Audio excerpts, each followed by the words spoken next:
श्री स्वामी समर्थ मंडळी, कोणत्याही एका सोमवारी शिवलीला अमृत ग्रंथाच्या पारायणाची सुरुवात तुम्ही करू शकता. सायंकाळी तुम्हाला भगवान शंकराच्या मंदिरात जाऊन 11 बेलाची पाने पिंडीवर अर्पण करायची आहेत.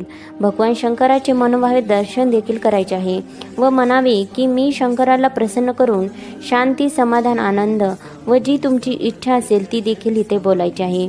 ती इच्छा पूर्ण करण्यासाठी श्री शिवलीला अमृत पोथीचे 7 दिवसाही पारायण करणार आहे. तरी हे कार्य भगवान शंकराने कृपा करून पूर्ण करून घ्यावे अशी प्रार्थना करायची आहे व तेथे किंवा स्वतःच्या घरी येऊन रात्रीच्या भोजनापूर्वी शिवलीला अमृत पोथी वाचायची आहे. सोमवारी 1 व 2 अध्याय तुम्हाला वाचायचे आहेत. मंगळवारी 3 व 4, बुधवारी 5 व 6, गुरुवारी 7 व 8, शुक्रवारी 9 व 10, शनिवारी 11 व 12, रविवारी 12 ते 14 अध्याय तुम्हाला वाचायचे आहेत. धन्यवाद.